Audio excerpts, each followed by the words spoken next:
right, we're going live any moment here. This is always the awkward part of this particular show. We do this. Sorry. Okay. We're live. So welcome everybody. James Rink here. So yeah, my face is butchered up a little bit. I fell off my skateboard last Thursday, and I've been doing what I can to regenerate as fast as I can so I can go back and do some more videos without looking totally scary. Anyway, so the point is, welcome to the show.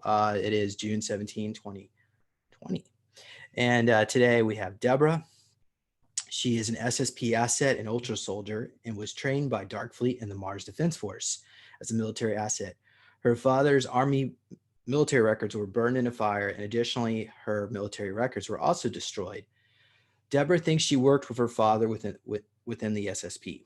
If she tries to search for her father's military records, he comes up as a missing person. In her civilian life, she is a professional healer, which includes hypnosis, reiki, and massage therapy.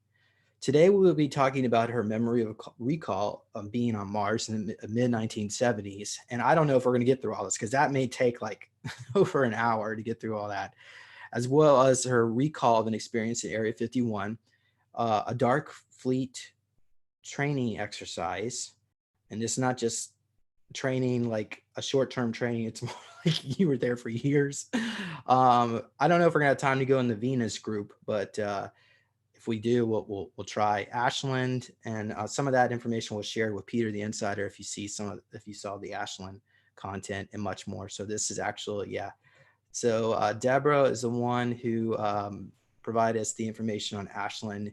So we have you to thank, or to blame, I'm just kidding, to thank for letting us all know about Ashland. So I guess I should, for people who don't know what Ashland is a 150-mile wide biodome, dome on the bottom of the ocean in the Atlantic. It was built prior to Atlantis falling into the sea because I guess somebody realized it was going to happen. So it's actual Atlantean city, community, I don't know, country, because there's all these 300 million people that live down there. So we can go into all that bit. So welcome to the show, Debra. How are you? Thank you. I'm great. Excellent. And thank you, audience members, for joining us. If you have any questions, I will do my best to get to them. And we're going to be going back and forth here. There's a lot of content. So yeah, thank you, Morgan. You're welcome. Okay, so excellent. So where should us, okay, actually ask you, where should we be in? I have the notes in front of me. We can go into the training mission for the MDF. So how about you want to start with that one? Yeah, let's do it. Okay, so because I've got my notes here. Now, this was actually done through remote viewing, and we were working on this together. So we put a lot of time into all this. Oh, you know what? Actually, before I start doing that, I'm going to just notify the audience on Facebook. It's already been done. Thank you very much, Peter. Okay, so that's, never mind. We can go ahead and move forward here. Okay. May 26th. So this is actually 2 sessions we worked on here. This is a continuation because there was so much content. So what we basically, why don't you give us a little background, Debra, on how you even got the idea to explore this? Was there like a dream? Is that what you start off with initially? Yeah, so all of our, most of our regressions have been an expansion of memories and dreams I've already had. So when we went into the hypnosis, I was able to get a more clear, detailed of the memories I have already had. So the hypnosis really helped a lot with just becoming more clear on what I already had known. Okay. All right. So you get these flashes of memory, and so we decided to explore that. So what was the particular flash of memory from this particular experience? With the with this one, this particular one, I had not had a memory. This is where we went into hypnosis, and I found myself in this room with these tall panels that went really high and had many different colors. So And this is then, probably a computer, mhm, a yeah, computer room. like a supercomputer type of room. There's control panels at the bottom, and I see two ETs with lab coats. So they're not people. These are aliens. These are aliens, or yeah, ETs. Do you know what kind of? Oh, maybe I wrote it down here. So do you remember? They They long had necks, no hair. Okay. they had I specifically remember the tails, and they did have scales. All right. So we got some hybrid reptilian human hybrids working on you. Mm-hmm. They know you're here. And by the way, this has actually come up with in my particular case as well. When you try to remote view, he was cutting us up, giving us injections and cut marks. It's usually a laboratory with some kind of reptilians with a tail sitting by a computer or by clone bodies. So, all right. Okay. So they know you're here. They're talking to you. They know, okay. What's a confederation matrix? I don't know. That came up in the hypnosis. I don't know if Okay. somebody could help us out with that, but that's what came through. Is that who they work for? Is that what they're doing to you? It was some kind of the control room was some kind linked to some kind of confederation matrix. Okay. And the control room accesses memories, configuration of your memories. I guess it'd be like a trip seat. Yeah. They say it's safe and you consent to receiving assistance. Underneath the control room is another room with a padded white diamond panels, plastic like glass walls on one side for viewing. So the white, they were shaped like a diamond, and the entire room was covered in this and in white. It was all white, and it was shaped as a diamond. These panels were, and there was a seat in the middle that kind of reminded me of like the dentist chair, but bigger, a little bit bigger. Okay. It's angled, so it means your head is elevated. Mm-hmm. And Yep. then, yeah, so the fabric is leather and microfiber. Okay.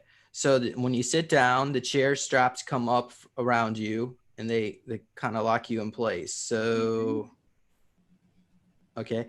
And then, yeah, so you're strapped in so you don't harm yourself. Then something attaches to your head from the ceiling. It looks like a metal halo headband um, come attached to her head. Okay. The fabric seems alive and it locks her in place. The fabric. So you remember what did it feel like when it locked you? Do you remember what it felt like? It seems to kind of like it's intelligent, like it connects into your body somehow, and and then I remember a screen, some kind of a screen coming down, like just probably about 6 inches away from my face. Okay, so screen and what kind of video do you see? Oh, here it is. Mm-hmm. Oh wait, okay. Also, there's two ETs on the side of you. All right, and there's objects hanging from the metal rope or string that are moving around. Okay, so then you see fuzzy images and you're trying to lock onto the image, and then you finally see yourself. Here we go. This is where you remember when you were younger. So was this actual memory when you I think this is because this one I asked you earlier was what was the trigger memory Right. that initiated this. So this was the trigger memory here. This is what you did recall initially because you were trying to Yeah. figure out what was going on here. So what? Okay. So, so as a child, I mean, when I was young, I would wake up early in the morning and I'd leave the house before anybody would wake up. And there was this field close to my house, and I would always go play in this field. And there would be several times I would have missing time, and wouldn't come home until after dark. And my parents would, and everybody would always be looking for me, but they could never find me. So, so this memory seemed to show up in this regression of me playing in this field, and it wasn't grassy. It was like just sand. Mm-hmm. Okay. So like in a sandy Mm-hmm. field. Okay. All right. So all right, and there we get the impression there are other the guardian angels around you. Okay. So then it's starting to get dark. You see a silver disc in the field near your house, and then they take you up. You go really fast.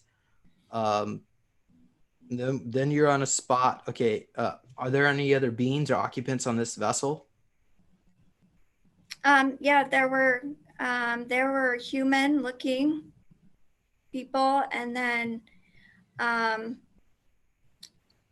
and then there were, I think there were some ETs that were, they were the one that was in charge of the UFO, this technology. Okay.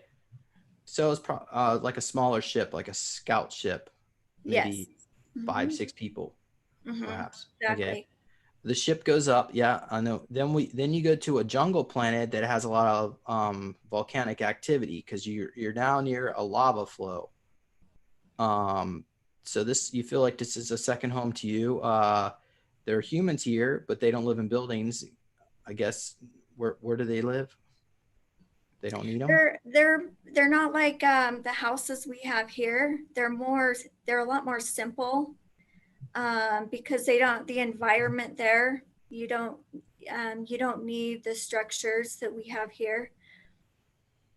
In Okay. this place, I seem to, I dream about often. I seem to go there a lot. All right. So you're standing at the top of a mountain cliff, looking over the forest below, and this area seems to be radioactive as people are not near the lava flows anyway because it's dangerous. Mm-hmm. Um, okay, and there's other beings nearby, but you don't really act. Okay, so then, oh, here we go. 10 people on this vessel. Yeah, we just went over that. Okay, and humans don't have control of their technology, but there was a treaty which allows them to have access. All right. So then you meet with somebody on the surface. They seem to be a family, and you're connected to them. So your 6 year old version of yourself asks, "Who are they?"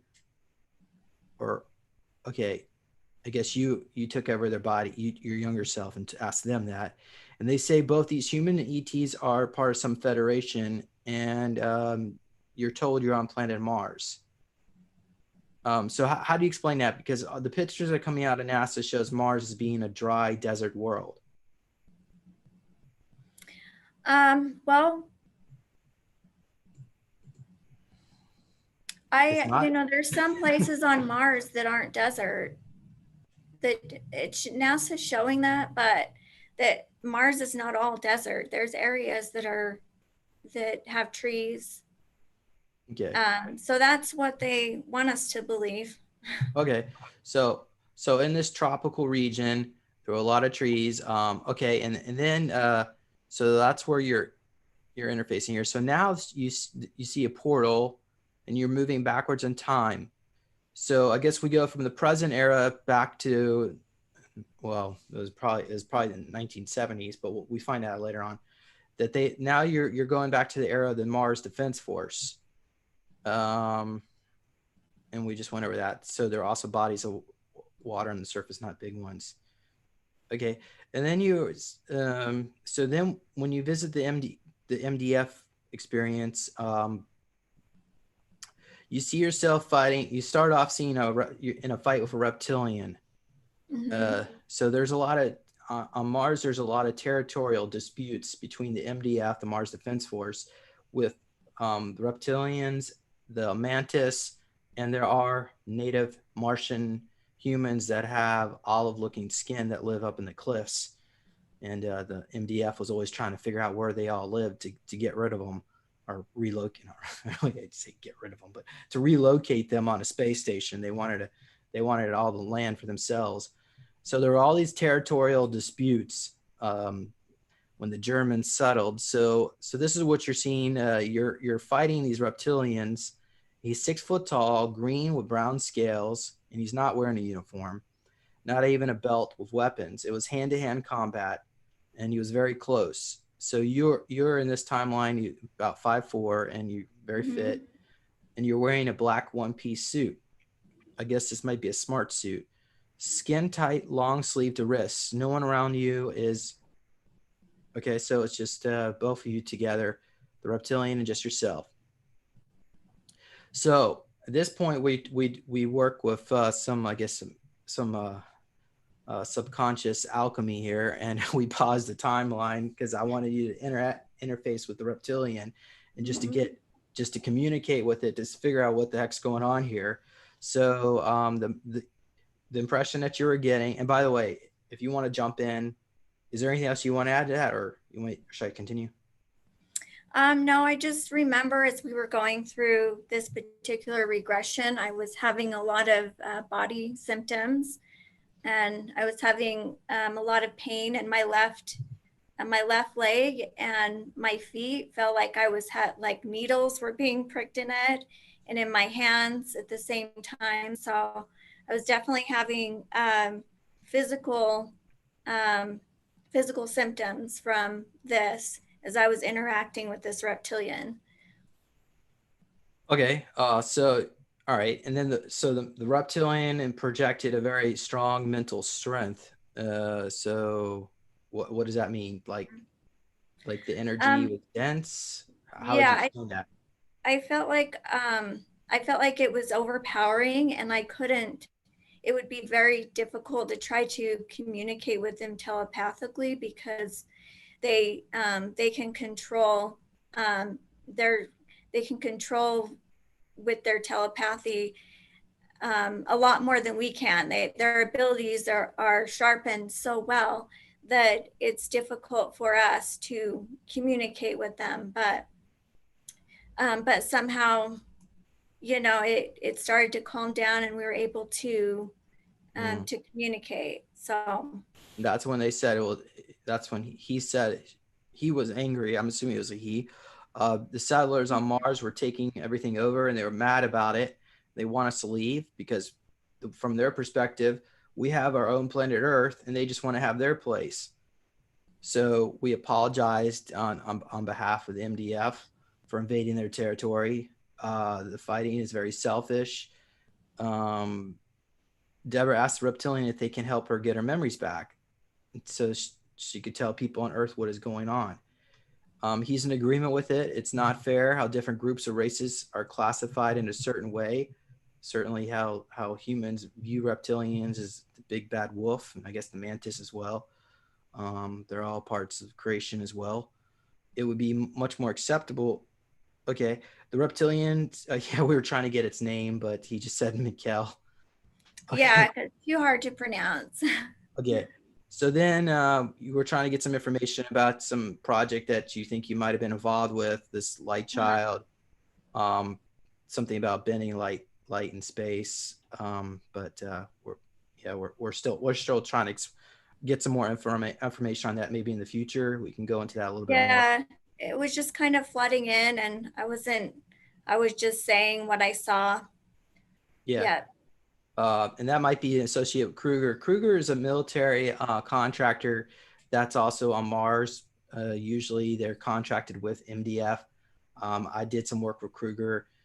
I don't know. We haven't really explored whether, Debra, you were involved with Kruger, but I think you probably were, considering. Yeah, I have. I have a few people that have told me they recognize me from the Kruger program. So Yeah. my guess is probably. And Penny Bradley, she recognized me from Kruger. So did you ever have a conversation with her about any of this? I haven't with Penny about the Kruger, but I have with a few other people. Yep. Okay. All right. Well, yeah. So I don't really want to talk too much about Penny unless because I want to give her opportunity to share her from her own perspective. So how about let's just move on here. And so Deborah says her DNA. Actually, let me pause. Because I Sure. want to check the chat room and see if anybody has any questions or comments. So give me a moment. Okay. So yeah, somebody was asking if you saw spiders. Did you see Yeah. spiders on Mars? Yeah. I remember, and I don't know if it was in the notes, but there was a large spider off to the distance. I remember this was actually in a different regression. This was our most recent one that we did last week. I did see a spider. Okay. And do you remember how big it was, the color? It was pretty far, but it was about 3 feet, my guess. They were big. And was it stalking you? I didn't feel like it was stalking me. It Okay, could have well, been. that's good. I hope By not. the time, yeah, by the time it started stalking you, it would be too late to do anything about it. Mm-hmm. Somebody was asking about the Martian natives. They have olive skin. I did an interview with Tomas Alvin. He had some drawings of some of the olive skin. I was trying to find it on my computer. I didn't save it. It's on his profile, so I'm not going to be able to pull that up. But another person was at. Do you actually? Let me ask you, Deborah. Do you remember the olive skin humans? I don't, to be honest. Okay. The atmosphere on Mars is thinner than planet Earth, but it's not like what NASA says, where it's like only 1/100th of the atmosphere. It's similar to being about an altitude of 11,000 feet, and I don't know what that is in meters.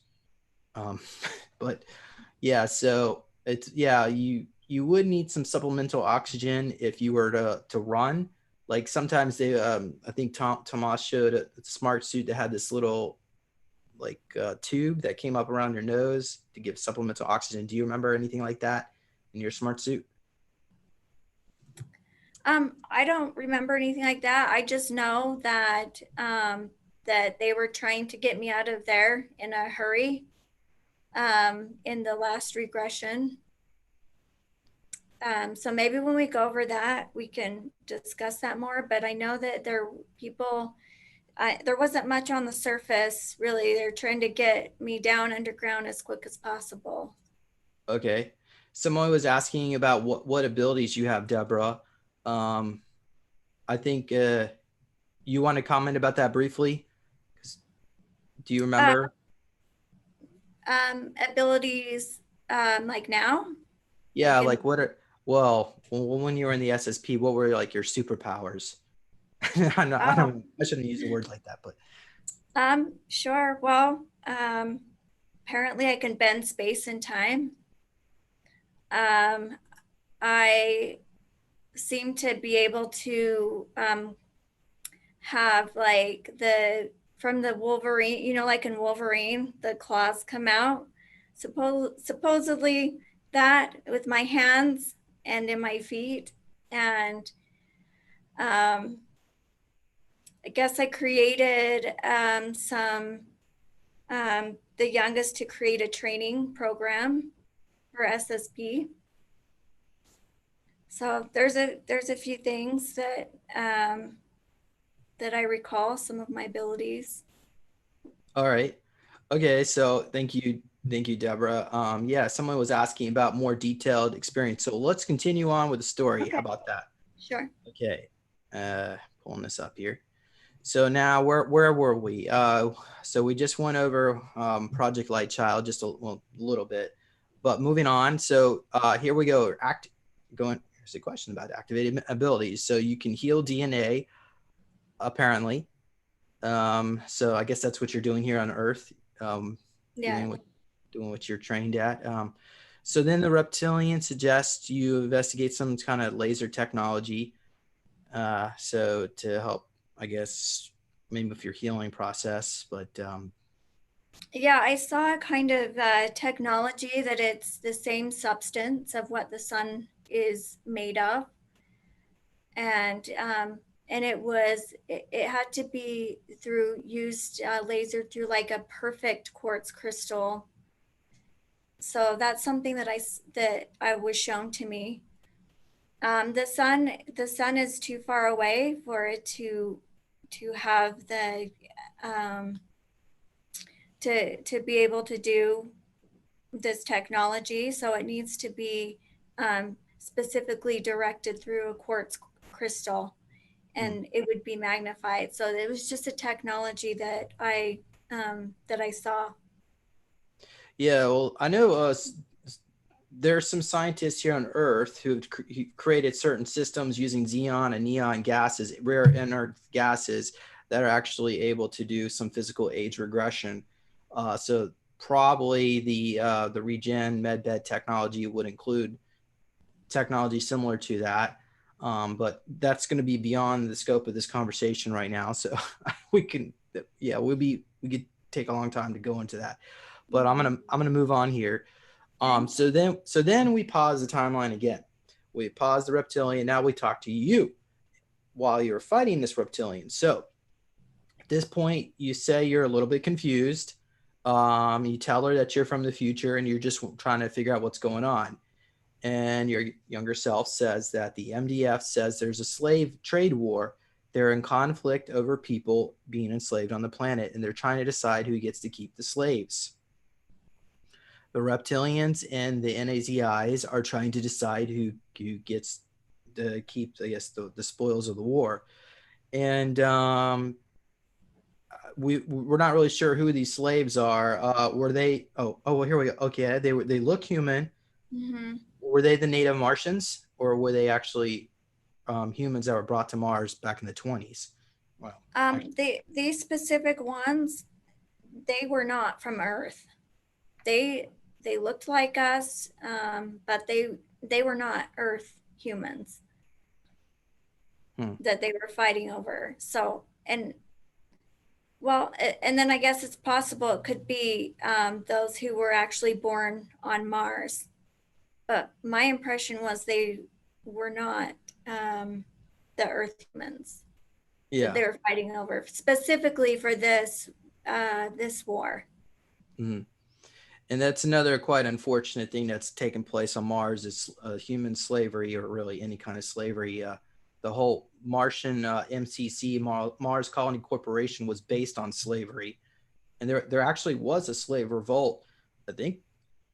I don't know, was it on 94? I don't know if you wouldn't remember. I don't know if you were even there, but Randy Kramer mentioned that there was a slave revolt, and they had to kill about 4 million people in these underground bases where they're fighting back. And so that's unfortunate. But anyway, moving on here, she's concerned that, okay, your younger self was concerned about talking to Mikkel because she has to go back to fighting him. So we suggest she doesn't kill him, but instead run away. So I don't know if the goal was, I mean, even if you kill the reptilian, they have regen bed technology. The MDF does, so nobody really dies there. It's all just skirmish, just to show face, I guess, to act like they're trying to do something. Right. Your younger self went by the name of Anna. Mm-hmm. So you told her she's from Earth, but don't say anything. They will kill her because the participants are in the MDF. I say slaves, the recruits.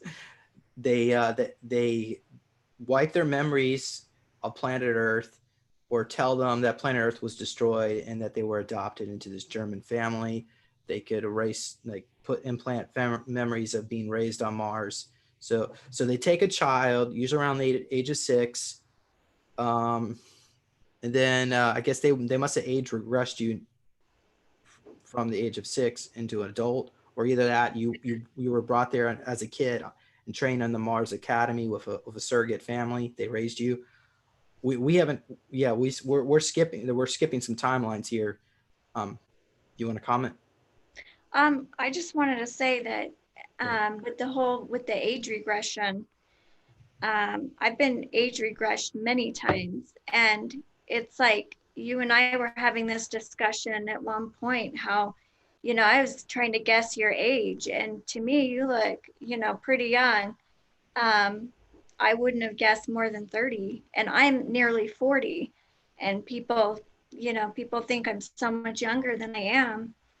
Um, and so the age regression technology is really interesting, and especially I think that some of us here can account for that, and wondering like why we look so young for our age, and then and then the pieces kind of come together, and so it makes a lot of sense, especially with the whole cloning programs and everything involved as well.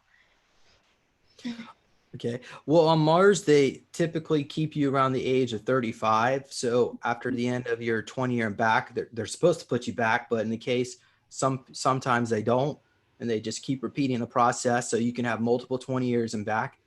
Like I said, they don't like to let you get above 35. But I'm not sure how that usually, when you return back, we suffer from age regression sickness, which results in autoimmunity issues, chronic fatigue, and we can even get accelerated aging after a certain point. As far That's as true. as far as maybe you and I specifically, we probably been enhanced with ET DNA, such as from Ashland. But you said they use the DNA from the Atlanteans to make Lixeraden, but you were Ultra Soldier. We'll get into that just a bit if we have time. But so that's maybe one reason why some, at least for some participants, but age slower. But moving on here, unless you want to comment.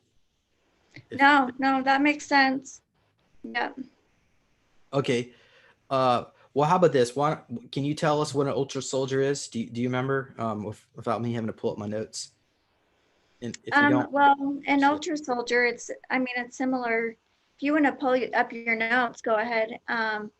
But I guess the one thing that differentiates them from super soldiers, they're a little bit, they're more rebellious, and they're not likely to follow orders, or they kind of want to do their own thing. So in a way, they're a little bit dangerous to their creators, I guess you could say. Um, but let's see, what do you have in your notes? yeah, mostly focused on Project Paperclip, Fourth Reich. They use hybrids, crossbreeds, animal DNA. These are used by the private corporations, which Kruger would be one.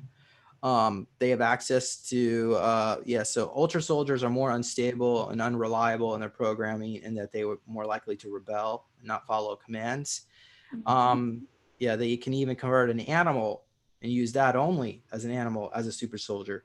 They can augment humans with wires, implants, steroids, nano, pico, femto injections, and they can download the consciousness between the bodies using trip seed alterations. But there were many problems. They appear human, but once they hit the switch, they stop doing what they're doing and become a mindless robot unless they rebel. So then they use aging, re-aging, de-aging. Yeah. So this is Fourth Reich, Project Paperclip. And I know you actually mentioned that your family has a German background. Yes. So that would make a lot of sense why you would be maybe attached to some of these programs. Okay. Yeah, I come from a long line of military and Navy as well. Yeah. Okay. And there's the Lixeraden. And okay. All right. So let me close that out. I'm gonna actually, I'm going to ask is, let me check the chat room, see if anyone had any questions. Okay. All right. No, I don't see it. Somebody has some comments. Somebody's mentioned there. I'm a ultra light soldier that has Draco DNA of telekinesis. Excellent. Phoenix. Okay. All right. Well, okay. So let's go back to where we were. All right. Okay. Okay. So now where are we at here? Okay. We're talking to your younger self who's fighting the reptilian. And, so you said that you're part of a squad and that you, Yeah. okay, and that it's fall now and there was some snow on the ground. Did you see trees around you? No. Okay. No, I didn't see any trees. Yeah, this was when I had remote viewed into, I was seeing into a facility where there were a group of men. They had like black kind of military vests on, and they were holding some kind of machine type looking gun. I'm not real familiar with the different type of guns.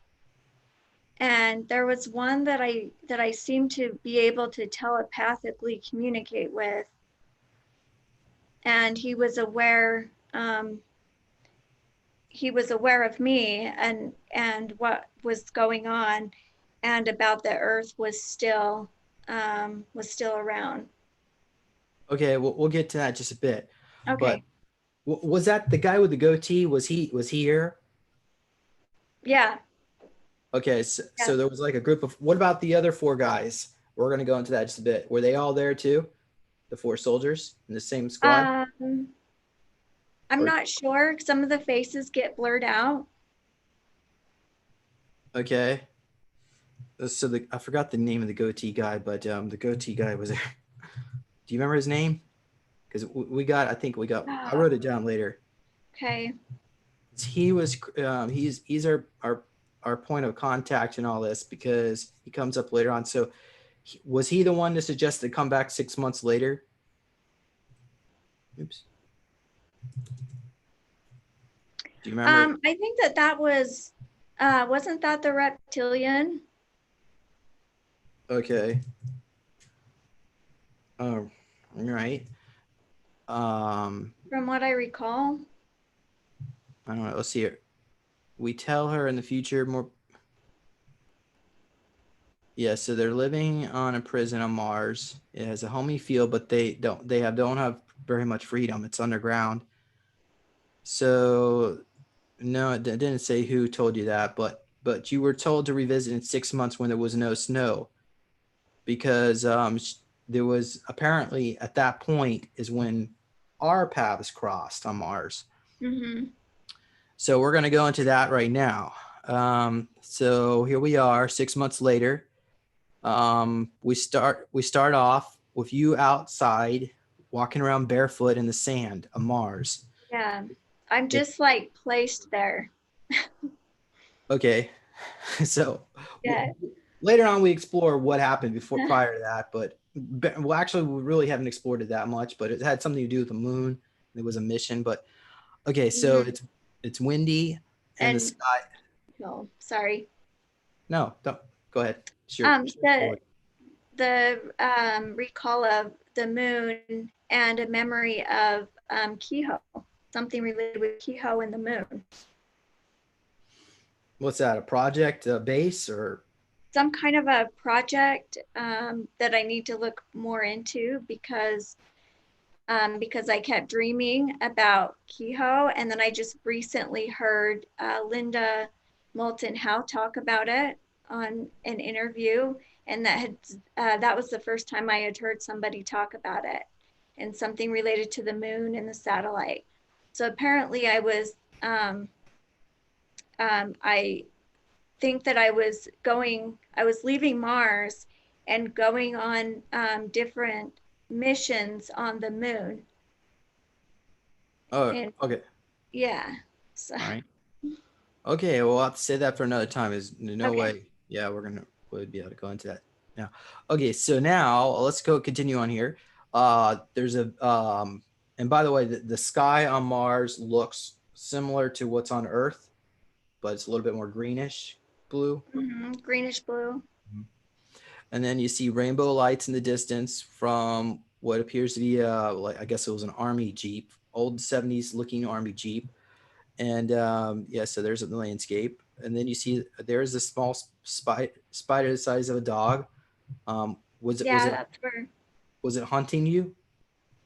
I don't feel like it was hunting me. I just kind of felt like it was there. That's not to say that it wasn't, but I just had Okay. noticed it. Okay. I All right. hope it wasn't. Okay. So yeah. Inside the vehicle was a reptilian hybrid with a human, and they were both wearing I guess military outfit, one piece green colored jumpsuit with a belt. Um. Oh, that's what you were wearing. But I guess they were wearing the same thing. Um, some kind of military. Do you remember what they were wearing? The two guys. Um,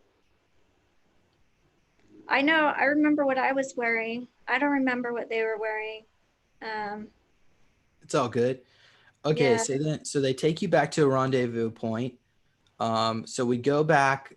We drive through an entrance which is above ground, and we see these metal doors, and we go down into a bunker, and there's like a long tunnel underneath, cement walls, and there's lights in every so often, and you say these lights look like the shape of gumdrops.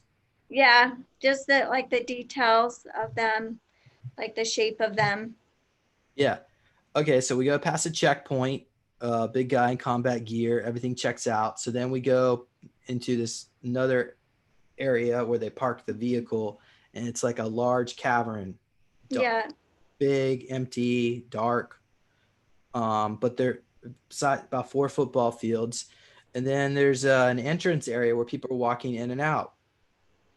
So they grab your elbows and take you over there, um, past the sliding doors, and now you're inside the entrance area, and there's like this smooth marble material and this big circular table, I guess, in the center. yeah, it's kind of like I guess you would compare it to like a reception area, a big open entrance area. Okay. And so there are two secretary women there. They check you in. One of them has a taser. It looked Oh, something it like looked a like a taser. taser. Yeah. Okay. I was about to say, okay, one of No. them had a device that looked like a taser. Hmm. All right. And Yeah. okay. Their eyes are bigger than normal humans, and they have green slits. So probably some hybrid. They're wearing a dark blue one-piece suit, but that is not skin tight. So they're reading the machine, and you're not in trouble. They say everything's okay. So then you're sent up this. You go up this ramp into the offices where people are working, and that's where they take you down the hall past the offices. Okay, and now you go to a different hallway off to the right, and they're taking you to a room that you were in before. Okay, it's connected to. Okay, so now you're in an older part of the base. It doesn't look as nice, as modern, new. No, no, it seems like there were sections of the base that were older and they had just kept continuing adding on to it to, to look more modern, I guess. But yeah, this area where I'm at, it's in an older part, more like cement underground um, room.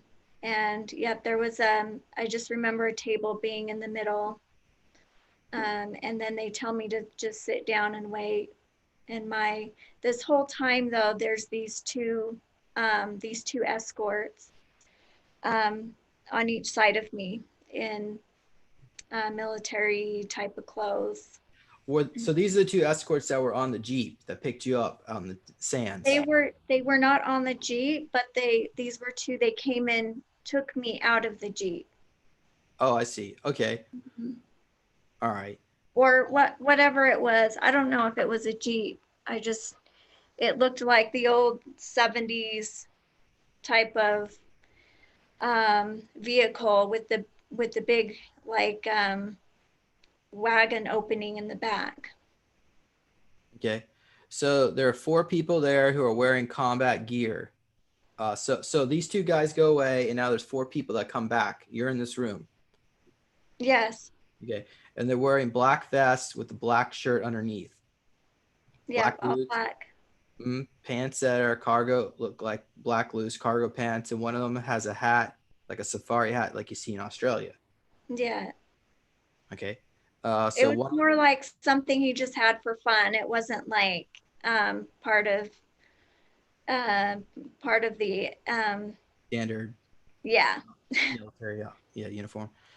Okay. One of them has sandy blonde hair, and he looks like he might be 18. The next one had the facial hair, so there's the goatee guy. And then we have another person who had dark tan skin, who's Asian Hispanic mix. All right, so then you couldn't see any of their insignia, but you saw. No, it always seems to be blurred out for me, and I don't know why. I kind of get flashes of what it is. I think I sent you a few pictures. Of the drawings. Just of some insignia. Oh, let me. I don't know if I'll see if I can find that. We can pull that up here. So at least I may not save that. It would be in the messenger. So I've got these. That Mhm. was something different. We'll get to that just a bit. Um, Is this? it was those last two. Oh, that's Ashland. Okay, so we're. Those two. Yep. So it looked like a mix of this together. Um, more like that one, more like the first one, but the second one, when I saw that, it seemed like I had seen that before as well. Well, we need to probably get an artist on board and try to sketch it out for you Mhm. eventually. Yeah. Okay. Um, where were we? Oh, somewhere. Okay, here it is. All right. So now, actually, let me check the chat room, see if anyone had any questions. Does she remember signing a contract? So this was just a specific experience, right, Deborah? This is not like your whole life story, an MDF. Um, that was just a question. So, if you go in the notes, actually, it does show me signing a contract. I, um, Have you did I in recall? this experience? Oh yeah, you know what? Yeah. Yeah, we Do haven't you gone to remember? that yet. Yeah, we did. Okay, so how about we, instead of answering people's questions, how about we just finish what we're, and then they can ask, because they're asking questions that we're going to answer. Yep. Okay, in that case, where are we? Okay, so now these 4 guys seem a bit intimidating. Oh, there was another guy that came in. Yeah, he was not dressed like them. He seemed to be in charge, and he was very straightforward, very businesslike, and he was older. He seemed to be older, maybe 50s, 60s, if that's old. um, Mhm. yep, and he's just kind of checking in and making sure everything um, has gone okay so far. Mhm. But yeah, I remember I didn't have shoes this whole time. Yeah, so some of the upper management and the SSP, they can elect to look older if they wanted to, but typically soldiers are kept under 35. So this guy is probably upper, like you said, upper management, and Mm-hmm. so he did seem concerned about you, but likewise, like most people in this group, you really don't have a choice. You got to do whatever they want you to do. So that's why they hand you this outfit and new shoes, and they want you to. Well, okay. sign some paperwork. You probably don't want to sign it, but you have to sign it because there's like no other Yeah, choice. I felt like I had no choice. It's like, Okay.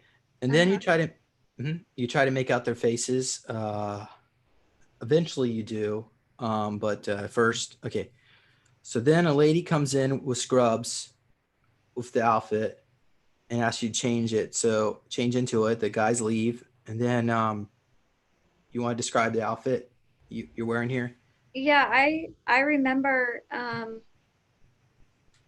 actually today I was remembering that this memory so clear of how many times I've had this memory before, and then going into the regression and pulling it up again because I had completely forgotten about this memory. But I remember as I'm putting this outfit on, I don't want to put it on because it's really uncomfortable at first, because it's almost like it has these micro needles that just kind of attach like within the pores of your body, and it just kind of enmeshes with your body and reads you like it's a smart technology, like a smart suit, but it's not comfortable at first to wear it. So I was really not looking forward to putting it back on.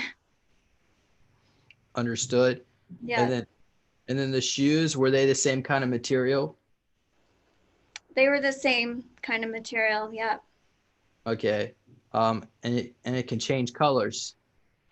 Yeah, the shoes for some reason seem um, to be able to change colors. At first, they were red, but then when I put them on, they were the same color as the suit. They were black. Okay. It was odd. Hmm. So it goes all the way to your collarbone. It's long sleeve. It has silver threads, and it was Yeah, there was like towards the shoulders, there were like some silver lining. mhm, intelligent and shimmers. So I guess intelligent as in what? It reads your bio. I'm assuming it reads your bio signs. Um, Intelligent, yeah, as in like it could the micro needles were intelligent. They could read my nervous system. yeah, maybe. Does it also enhance your strength? Yeah. Hmm. What Hmm. about aids in running faster on Mars on the surface? Yeah, it enhances everything. Mm. Yes. Okay. All right. So now there are other people outside. They're monitoring you, and they take you.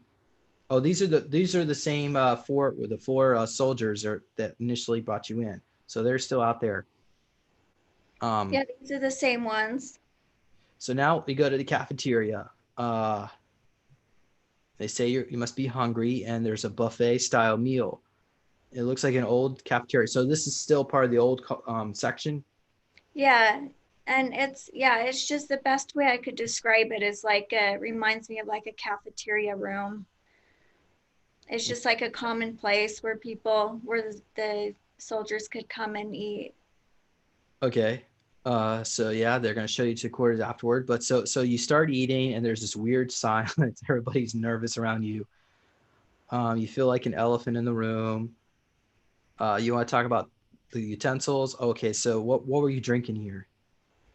So I had noticed I got distracted and I noticed that the cup was not like normal. It wasn't like normal utensils. It was um it was like some kind of material that I'd never seen before. I, I have a hard time even describing it, but there was some kind of the drink that I had. It was I knew that it had some kind of like highly nutritional value in it, and it was like an orange, like a passion fruit orange drink. But it seemed like it was mixed with vitamins that we don't even have here on Earth. But it was really important that I drank that. I remember. And then Okay. the Yeah. food, it wasn't. It was like um, artificially made. It looked just like the food on Earth, but um, it wasn't like real chicken, but it looked like chicken. So it just didn't exactly taste like chicken. It tastes a little bit. Yeah, a little different, but looked just like chicken. Okay. Just to kind of get your so mentally you think that you're eating chicken. Okay. All right. So then you try to do some small talk here. Ask your escorts what's new, and they were snicker at you like a lot is new. They seem weird and like you're not supposed to talk. One set response to you, just not here. Don't talk. Yeah, it's the guy with the goatee. So everybody seems very quiet, and so you mind your own. Yeah, you mind yourself to yourself. Keep your thoughts to yourself, and Yeah, then it seems like nobody was really talking for some reason, or like we weren't allowed to talk. I don't know why. It just seemed really quiet. And this there is was just, sorry, no. Go ahead. it just seemed like it was um like we could look at each other and kind of give each other cues and facial expressions and kind of try to read each other, but we couldn't talk. It seemed like it wasn't allowed in there. Yeah, so on Mars, and at least in a lot of the facilities and people that have been there, report that there are microphones, cameras everywhere, even in the showers. So there's like almost no privacy. They're monitoring everyone. They want to know what everybody's talking about. So yeah, um, obviously in the cafeteria, there's a sense of fear of each other about what to say, what not to say. So then you leave the cafeteria. You Hmm. want to explain here what's going on here? Yeah, we leave the cafeteria. I remember the location. We're walking north. It's northeast exit of the cafeteria, and there seems to be some kind of like a shop off to the side of old antique things, and I get distracted because I see some kind of compass on a shelf sitting there, and it seems like you could buy stuff, but you couldn't buy it with money. It would have to be like through trade or for like through information or something like that. Yeah. All right. So there are little trinkets and collectibles. You see a compass that looks old. What else? You see I oh, saw small like TV, like a box TV in the corner, and it had a big crack in the screen. okay. Was it working? I No, it was off. My impression, no. Okay, if it had a crack in the screen, yeah. Okay, so yeah, so this was a place where I guess yeah, so it's like almost like an antique, yeah, antique shop. And at that point, did you buy anything? No, Okay. no, they were kind of annoying that I wanted to stop and look. Okay. So then you leave the shop. I can't help it. I'm a girl. I gotta shop. So there's, and there, by the way, they're not very many women on in these the MDF anyway. I would say what 8%, 5%. Yeah, if you remember, I in the regression, I was like, "Where's all the women? Why aren't there more women here?" Yeah. So apparently it's very lonely for men on Mars, and I guess the women too, because a lot of the women, half the women on Mars, are lesbians. So the relationships get a little, I don't know, unusual over there. But anyway, so it's more dangerous. Let's stay focused here. It's a little more dangerous going near your quarters because there's some people here that do not like you, or maybe are nervous about you. You hear a lot of troop movements, and then you see your door along the hallway to your quarters, and you're given a list of your schedule. You go, okay, so you see the Hmm. next few weeks. You want to comment? Yeah, so they just wanted to get me acclimated, I guess, from wherever um, I I came from, and so they gave me the schedule that I was to follow over the next few weeks. And but there was one. that was there. When we approached, the door was open, like they were getting my quarters ready for me. And one of the guys that was with me, he seemed to want to have a conversation with me alone, which wasn't really allowed. But he did anyway, and I guess he has some kind of connection to somebody who controls the microphones in all the rooms, and so he was able to get it switched off for a moment. So we shut the door behind him and then he was started to tell me some things about just what's going on. Can you elaborate on that? Do you remember anything? I'm trying to remember that. I know that he said that something about that we needed to hurry, and that it was that there wasn't much time, and he was talking really fast. I remember he was talking really fast because he knew that that the time was limited that he had, and I don't I don't exactly remember what he said, just something that I really needed to be ready for what's coming. Okay, so yeah, so something about also you being activated, and he was talking crap about some of his buddies. I guess the other guys that are outside. Yeah. Yeah, he told the other 3 soldiers to stay outside while he went in with you. Okay, and so yeah, they're just following orders and they're doing what they're told. Okay, so he said you were on the moon, and yeah, they took you suddenly, so that's why you didn't have the shoes. Right.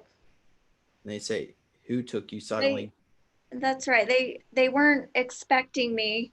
I was taken away from the moon or the project or whatever I was involved in, and they weren't expecting me to arrive back on Mars so suddenly. So that's why I was just like out there in the middle of nowhere without shoes. All right. Well, there's a lot of backstory here. We don't have all the details. I guess in the future we'll try to figure that out. But Mm-hmm. okay, so then you were taken. Yeah, you were. I'll explain kidnapped. So then you were taken another.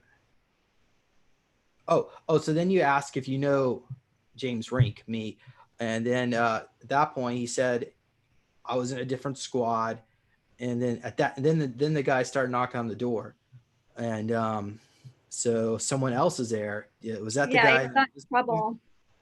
Was it the same guy in the business suit, or is this somebody different? This is somebody different, but yeah, but he got in trouble for being in there. Okay. And so now he's in trouble. Oh, and here's a little bit more comment about the room. You want to mention what it looked Yeah, like? so the rooms were shared. I don't know who I was sharing my room with, but the rooms were shared, and the beds were they seem to be really basic, like with a kind of just a basic with a platform around it, about twin size.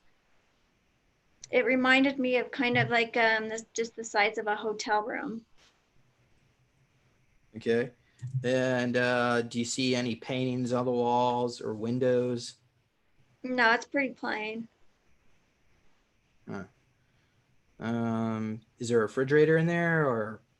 There is a little area off to the side, like kind of like a small little kitchenette. And I remember I got distracted by some kind of like screen on the wall, some kind of like TV, like a TV screen, flat screen, Okay. All kind right. of like the size of like an iPad. So you try to press the button of the TV or something. What buttons are you pressing here? I'm just trying to like figure out how it works or like how to turn it on. And it didn't. You didn't get it on. No. Okay, so we quickly got bored of being inside that room. Yeah. And so then you go outside and see if you can move around. And apparently you were allowed to, but you were chaperoned by 2 men. So now so you got 2 the military guys are there, the young Mhm. blonde Hispanic guy. So where are we going next? So we walk down the hall further, and it seems that there's like some kind of like check-in entrance, and then behind there's a huge opening that is like a training facility type of uh, workout gym, that kind of reminds me of like an obstacle course, set up kind of like an obstacle course. Maybe similar to like a climbing gym or something like that. And Okay. it seemed to be kind of dark in there. All right. So then you go in there, and the guy with the goatee is in there, and he approaches you. So you go to some area section of the gym where I guess there's no microphones, or they were Yeah. off. Mm-hmm. Um, so at that point they show you the symbol. Let me pull that symbol up. This symbol. It looked like that. Yeah, I see this symbol, and it was somehow like related to my my memories. All right. So the symbol activates you and you start channeling. And that's when he asks you to recognize it, and it's activation code. So then you tell him that you are from the future and that you are channeling into the past using your body. And so I guess he seems to believe it at that point. And then Well, a lot of thing with the some of these ranks on Mars, they're aware of these possibilities as well, and these abilities, especially like as we go further in the notes, we can see that and how he's connected to you as well. okay. So at that point, you ask about me specifically, and he wants to know if we can communicate with the computer. What's this about? If we can communicate between Mars and here and Earth, is what he had asked.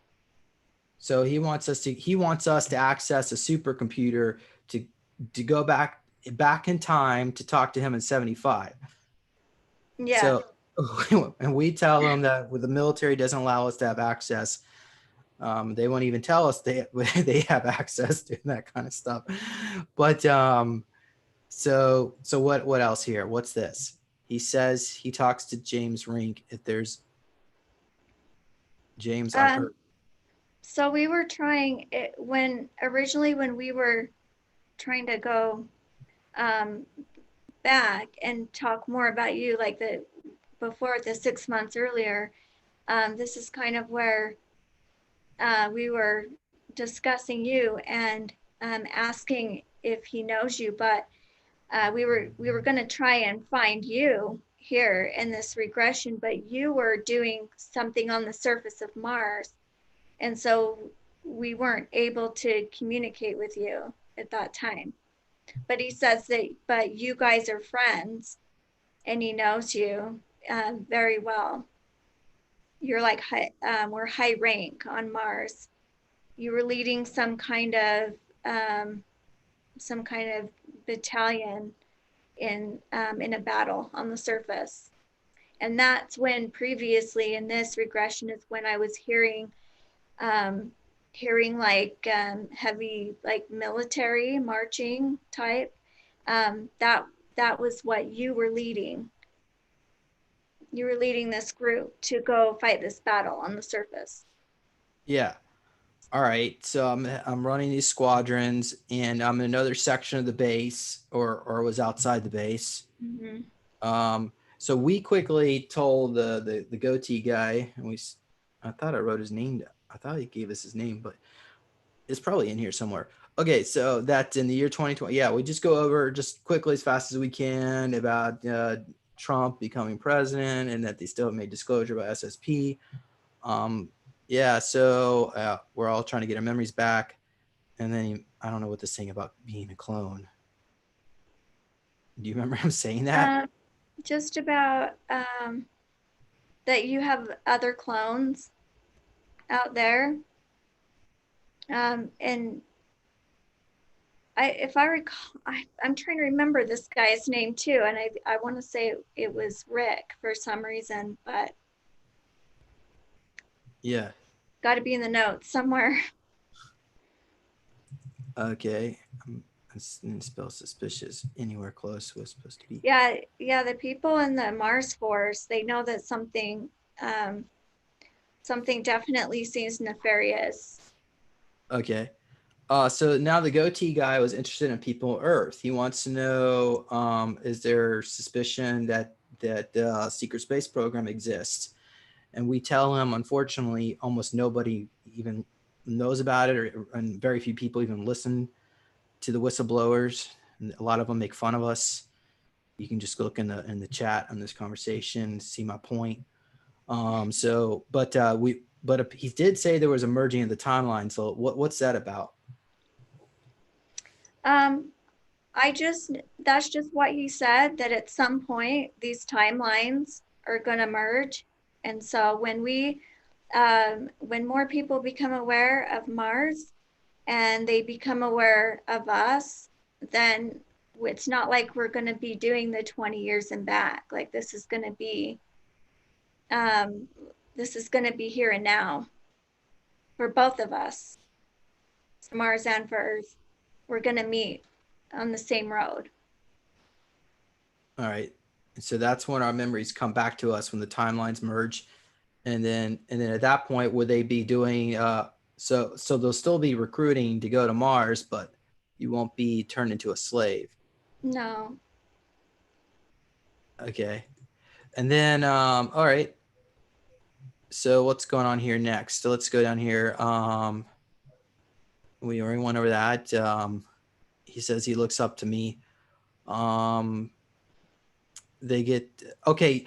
This part is where they're getting confused because they say these new recruits are coming in. First of all, they're telling people on Mars that Earth was destroyed, and it, from what I was told anyway, it's a cobalt bomb attack by ETs. So Earth is gone, and that what's left is what remains on Mars. But these new recruits are coming in, and they don't really have their memories of their past, and they're like really suspicious where they're coming from. You want to comment about that? The new ones that are going to Mars. As part of the MDF, they're being brought in as new recruits. So, well, things aren't adding up because these new people from Earth are coming in, including these slaves that are being brought in too. They don't know where they're coming from, and so people are starting to ask questions on Mars. Why are these slaves come in? Where are they coming from? So, so we tell them, right, and we tell them that Americans agreed to allow 50,000 people to be kidnapped per year in exchange for technology with the SSP groups, and that treaty, that's a different treaty, but this treaty was actually with the Germans. So that took place in 55 with Eisenhower. But this other treaty isn't with the ETs.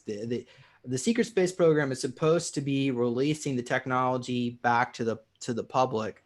And so what's going on? Okay, so the ETs would give the SSP technology, and then the SSP would release it back to us. But what happened is that the SSP is keeping the technology for themselves, and they're being greedy and selfish by not helping humanity. And so that treaty ends in 2021, that arrangement. So at that point, the ETs can bypass the SSP and go to the humanity directly. So that's what I'm trying to say here. Okay, anyway. So now he wants people just to have a choice, to be able to serve on Mars with their own free will and not just be abducted and kept in right. And I think that will happen too very soon, especially with the new Space Force. People, are lining up to join. So I don't think it's going to be too difficult. Excellent. And here's his name, Roger. Yeah. Roger. Okay, so he's been on Mars since he was a little kid. He wasn't born on Earth, and he doesn't even know what Earth looks like. I guess other what they show him in pictures. Um, yeah. So the obstacle course, we leave this area, and then it's time, I guess, to go back. So we're gonna try to do another meeting in the future. No, I get that right. Okay, and yeah. So that's that. Let me go check the chat room for questions. Oh, good. Oh my gosh, we got a lot of questions in here. Holy moly. Let's see here. I don't know why people talking about Antarctica. Where is this coming from? Okay. Drew Barrymore's half ET. What does it have to do with it? Okay. So these people. Come on, we need some good questions. Let's see here. Lots of good comments out here. James has clones out there. Matrix.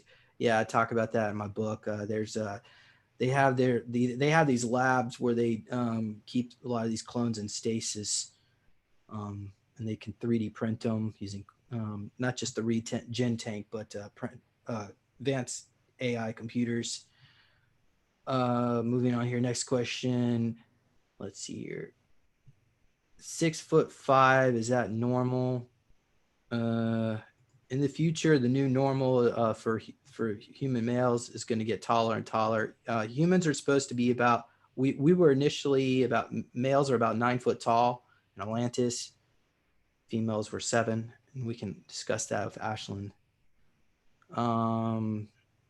Okay, someone was asking who's doing the saving. I don't know what you're, Dante, you have to be specific.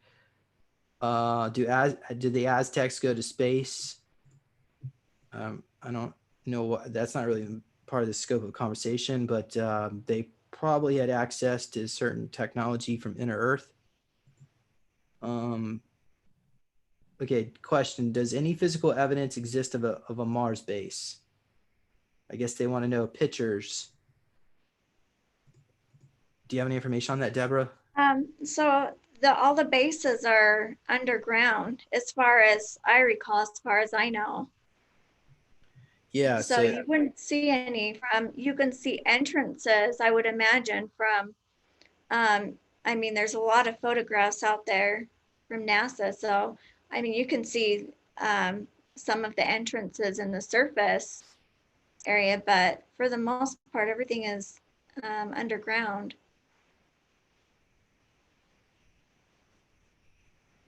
Partly because of the atmosphere. Yeah. Okay. All right. So now let's do another experience, because we got the one. This one's short, so we can just go ahead and get through this one. This is the Area 51.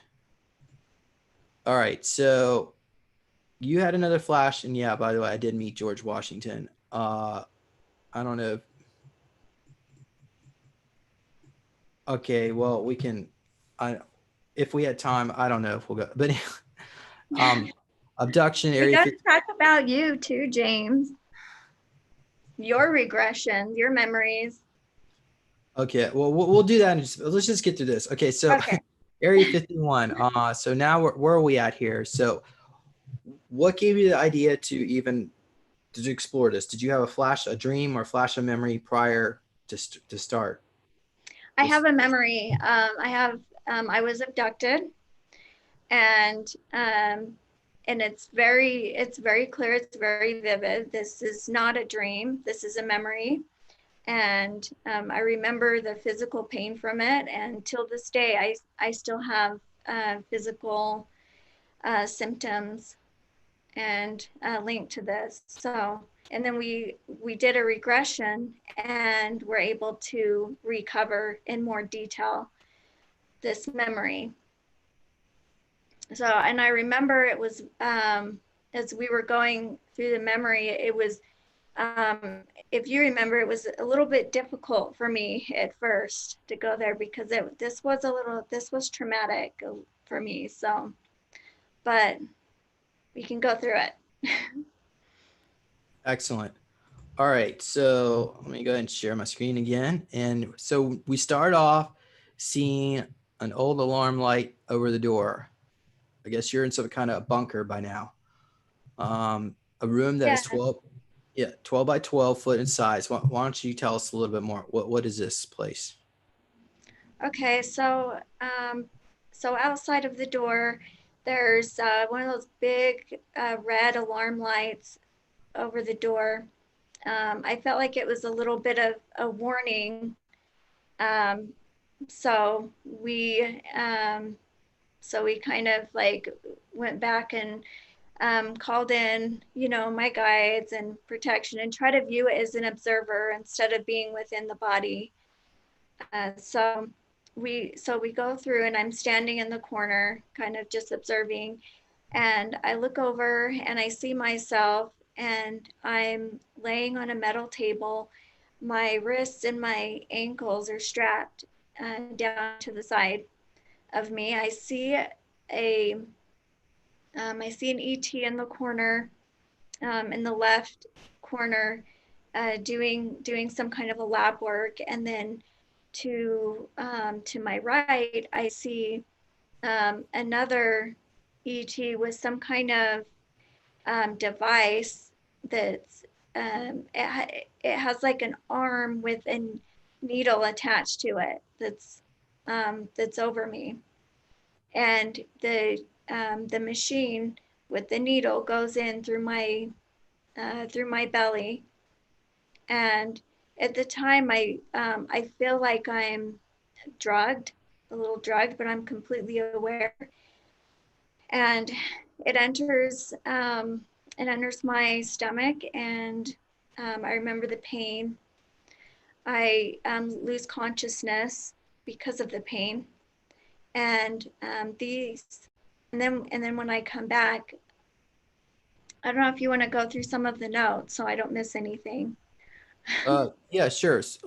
Well, they had you some white hospital sheets on you, and then the clasps were metal looking.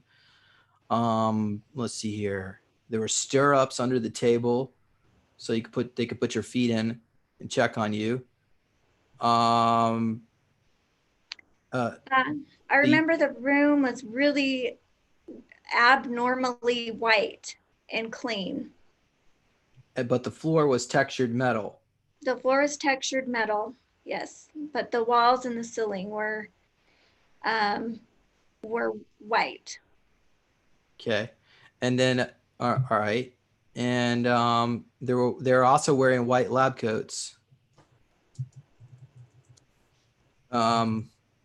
And then so you can't see the face of some of these ET. I guess you saw one though.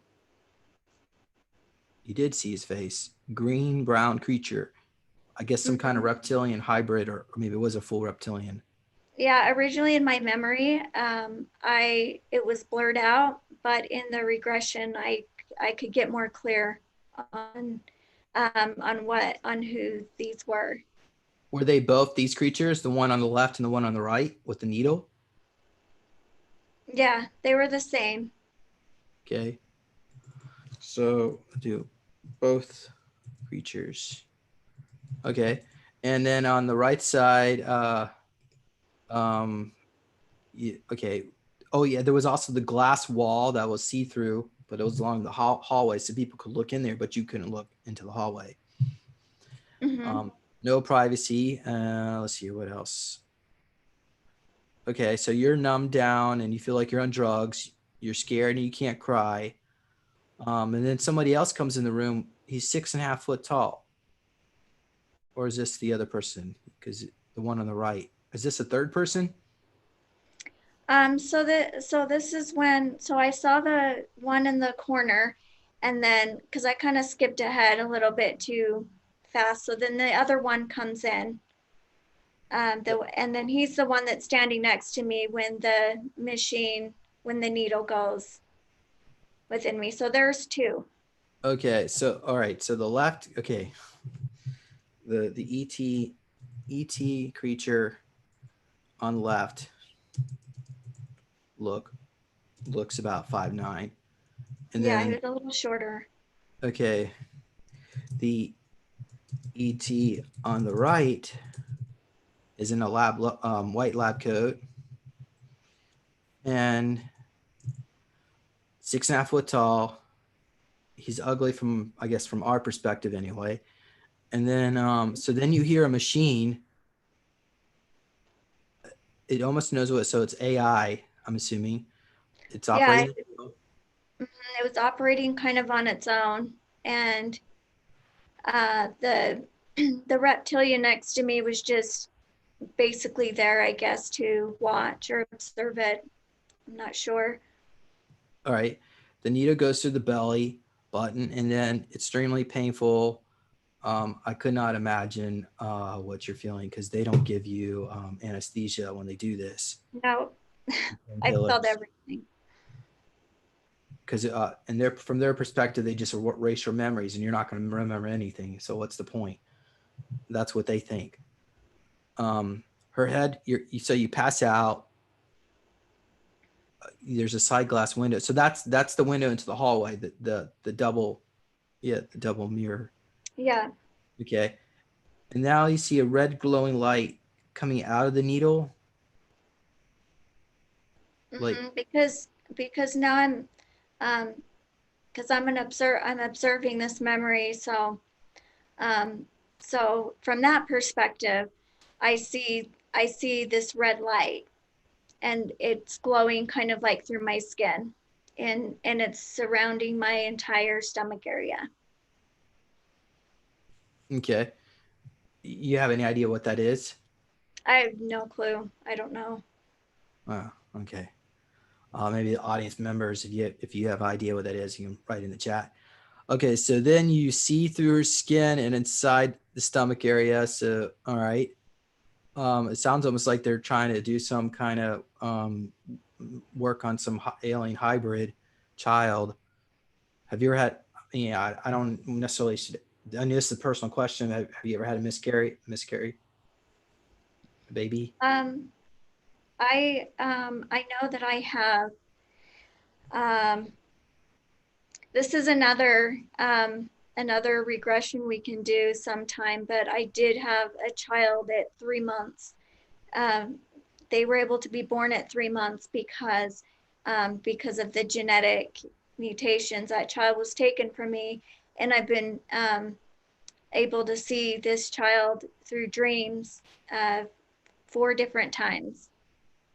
So I don't know if it's related necessarily to this abduction, but I do know that um, that that things like this could be related.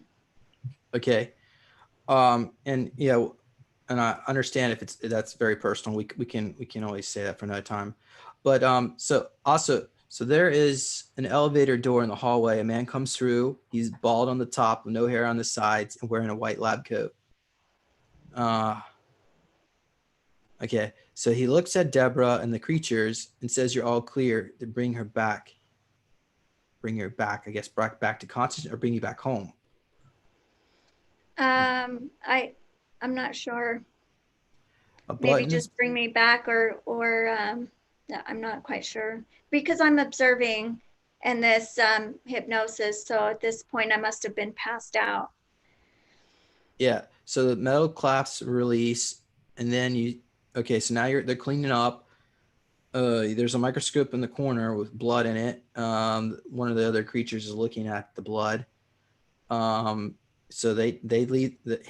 He leaves the room with a tail hanging out from his lab coat. Debra, okay, so you wake up and the other reptilian is now watching. So this is the taller reptilian, I guess, the 6'5" reptilian. Mm-hmm. He walks out to the sliding elevator door, ducks down through the right because he is kind of tall. The room is bright. I guess you said very white, metal, shiny looking. I guess the metal was the floor. Very sterile, way too clean. So you're still scared and frozen and don't know what to do. The bald man comes back. She doesn't remember him leaving. Okay, so he helps sit you up. Because you're not able to touch the ground. Your hair is, yeah. So there you go. I guess is back to your natural color. Bright blue eyes. They touch your face and your elbows. So it's like a physical. And Mm-hmm. okay. You can barely walk, and then they helps you sit down in a chair nearby, and then he leaves the room. The doors close, and then you notice the floor had the textured X's. So you also see a light source. Why don't you describe the light source? So the floors seem to be have like light like woven in with them, not like normal lights that we have here, but just like a kind of a floor lighting system that's intelligent, just part of the floor. So they don't need like light bulbs and lamps. So there was no lights in the ceiling, recessed lighting, or anything like Um, that? no, it was just bright. Yeah, it was just white and bright and seemed to be didn't need like lighting like we have. All right. Okay, so then you remote view, and by the way, that's actually a common theme. A lot of abduction experiences, they don't really see a specific light source. Okay, so then you can remote view through the doors, and there's a hallway with many lab rooms. You see children there. They are short, 3 foot tall, and big eyes. They're walking around. You think one of them might be your hybrid child. Yeah, Okay. I see. I remember one being escorted down the hall with one of these children, and I look like them, and it looked um, like it would have been like one of my kids. Okay. So there's a lady there, 5'8". She seems Nordic. She goes by the name of Ashiana. Did I Mm-hmm. get it Yeah. right? She connected as so then you try to reach telepathically, connect with her and ask if she could help. And she says she's working on some kind of command center because we were looking for someone in the facility that you could that would be sympathetic to your cause, that would be willing to share information, because a lot of these they're very secretive. So this is the lady that you reached out to try to find. And so Yeah. she said, what did she say here? You'll be coming out here soon. Um, yeah, so I think she was just trying to comfort me. And she told me that this is an experiment and that I would be out of here soon. I wouldn't have to stay just to like calm my nerves because I didn't know what was going to happen next. And then she just told me that they're studying my DNA and just doing some testing for a lot of different things. Something about the words clean sheen blood. Yeah, that's what I heard. Okay. Um, so I'm not sure if like what necessarily that meant, but that's what she had communicated to me. Okay. If anybody in the chat has any ideas what microtubules are, or in the DNA, or what clean sheen blood means, feel free to comment. Okay. So I'm not sure what ACIO, I don't what's going on with that, but you have ABO, what is this? They're testing for Uh, many. that's what she had just told me. Something she was just spouting off these different things that they were testing for. Oh, I guess different blood types. She doesn't really agree or like what's being done, but she knows it's better for the bigger purpose.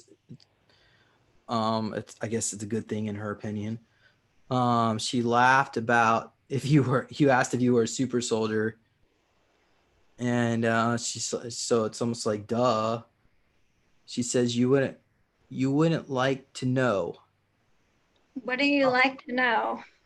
about the name of the group that she works for, because then you asked her that, and she wouldn't tell you. She was being a little cocky there, but what? Yeah, that seems to be a pattern.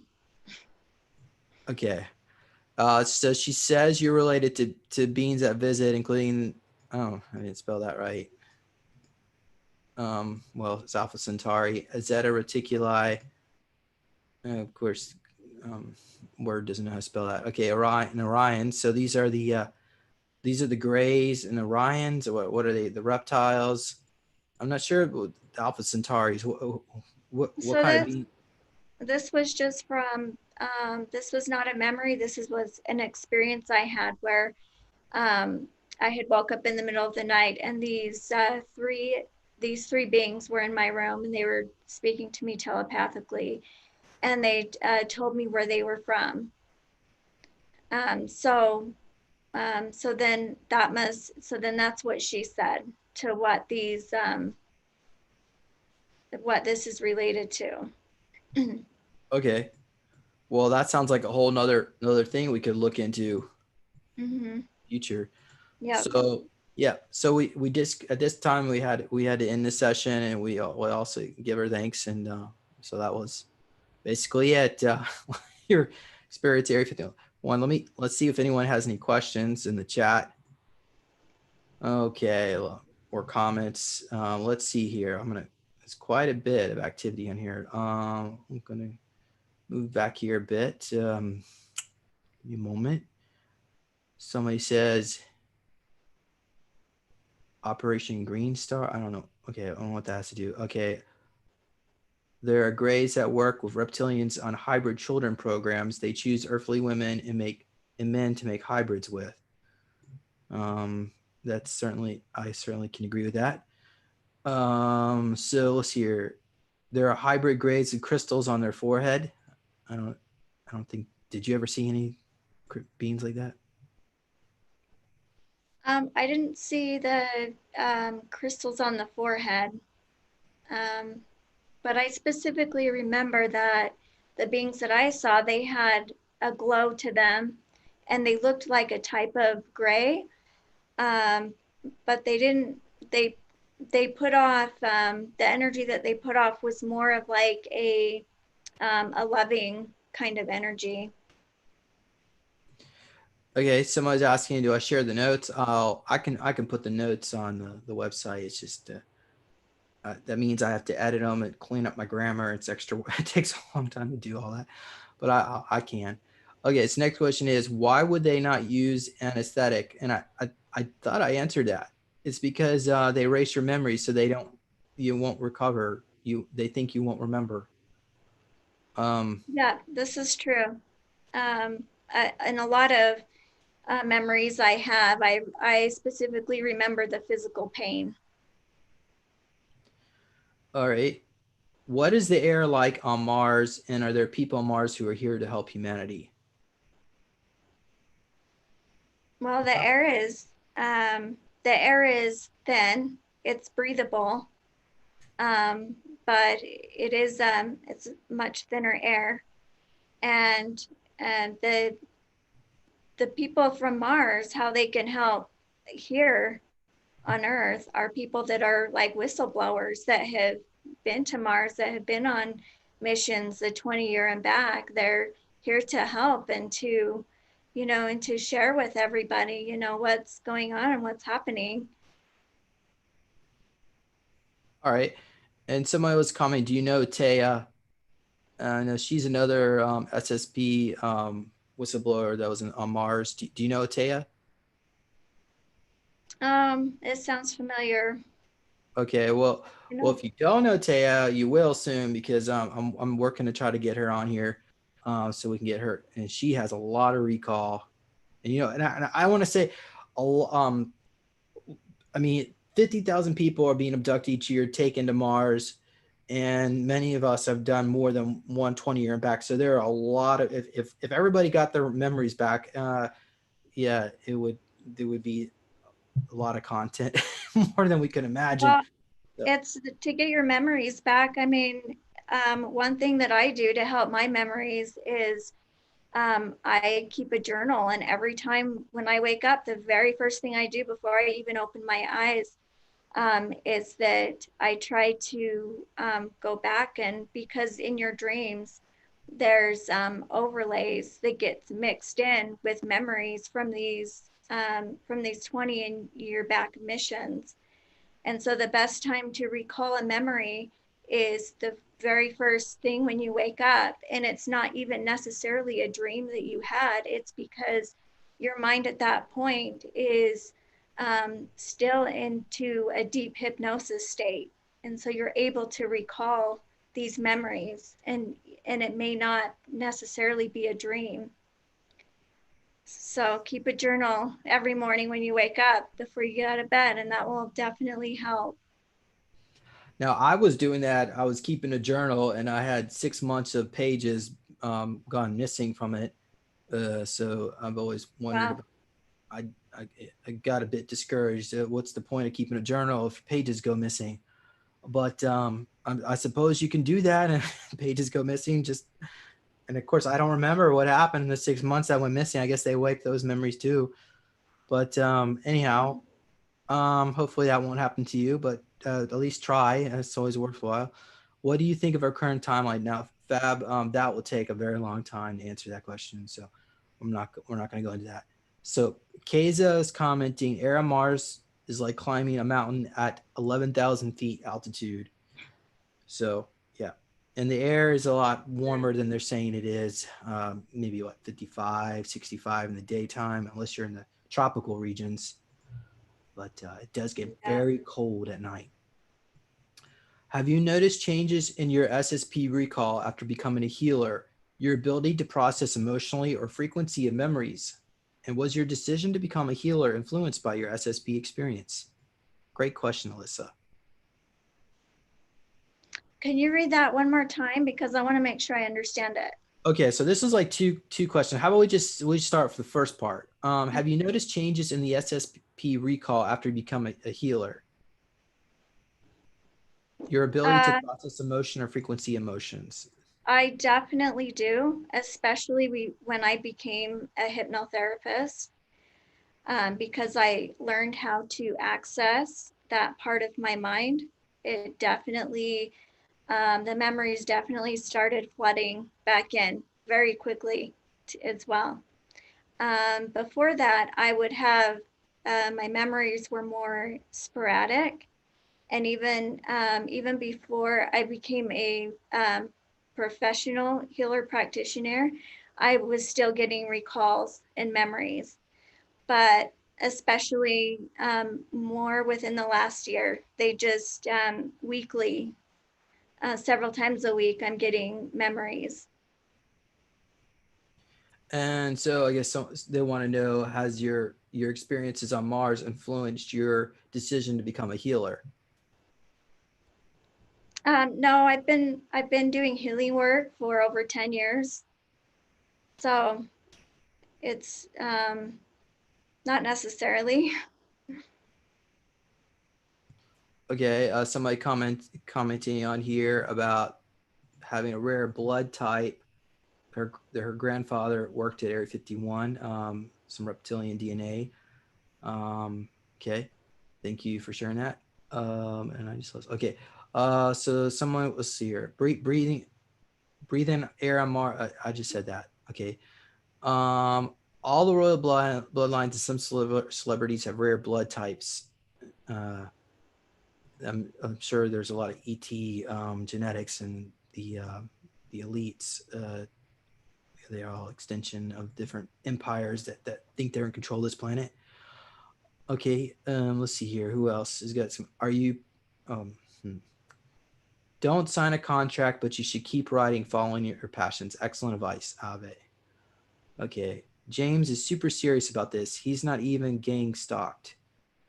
Well, I've had some issues in the past. Typically, I guess most people don't believe what we say. So, okay.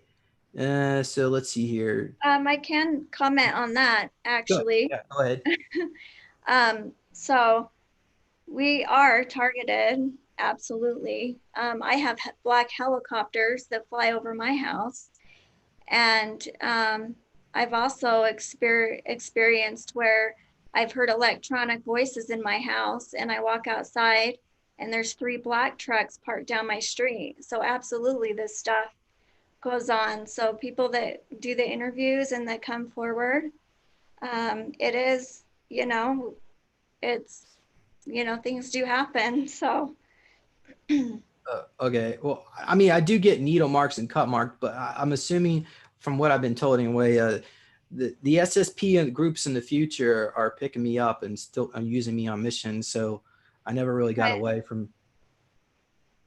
It keeps going on and on and on, even in the future. Whether or not I guess maybe they allow more consent, but that would mean, I guess, in the future, I don't know. I want to comment what happens in the future. I don't know yet.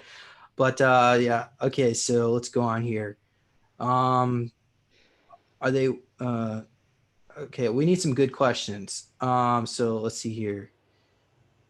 I think something similar happening to me in case increased ET contact after becoming a massage therapist. Uh, well, I guess they're always looking for people that have more activated DNA for healing. Um, and You're also a lot more in when you work on people and you're working within their energy fields, you're definitely a lot more in tune and more open, to having different experiences like that. All right. Dante says, "Be careful, Deborah. Black trucks are a bad sign. Certainly, different groups, CIA contractors, they like to keep tabs on us. Do you guys Yeah. realize? Okay.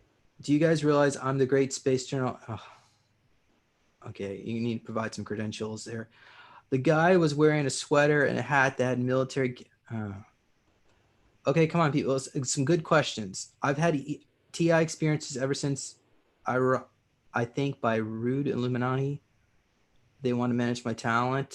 Certainly, different factions think they're in charge of this planet, but ultimately the SSP groups are so advanced technologically that we're almost considered like, I don't know, slaves, ants. I mean, they really don't really care about us here.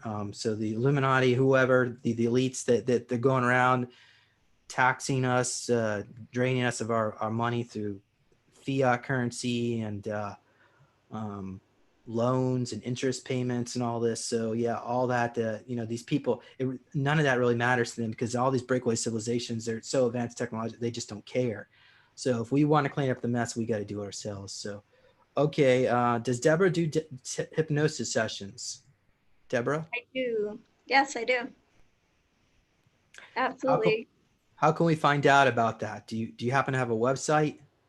I have a website. It's called hypnotherapistguru.com, or you can email me at myhypnotherapistguru@gmail.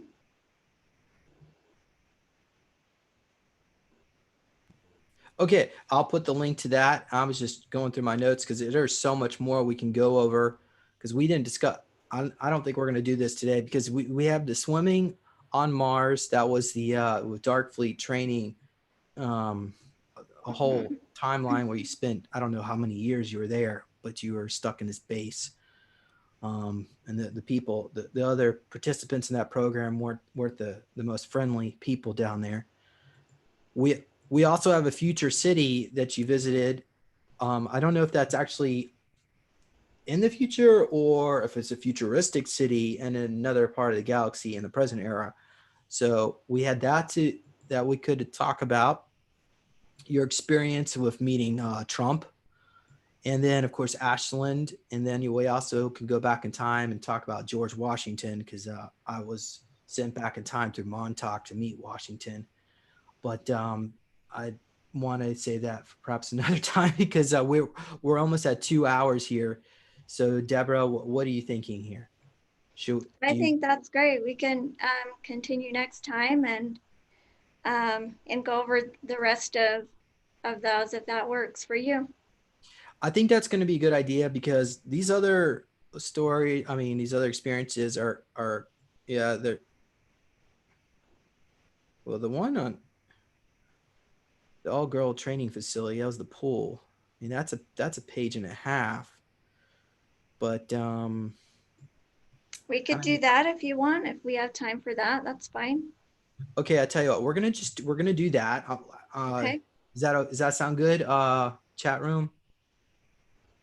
Uh, Okay, well, you know what? This is not a democracy. I'm gonna vote yes. So let's make this the last one, and of course I'll yeah. So all right, where are we at here? This is we're at a, I guess we're an underground base. I'm assuming on Mars. There's a pool about the size of a swimming pool and a community center. So there's like no windows, right? In this No pool. windows. Mhm. No. Go I'm ahead. in this place, and there's off to the side, there's like these small quarters that are about the size of jail cells, and they have bunk beds in each one. And and then in this pool, um, there's these women that are sitting in these chairs, and they're like ordering us around, and we're all in some kind of um, we're all wearing these black like swim gear. So let's go through the notes because I don't want to miss anything.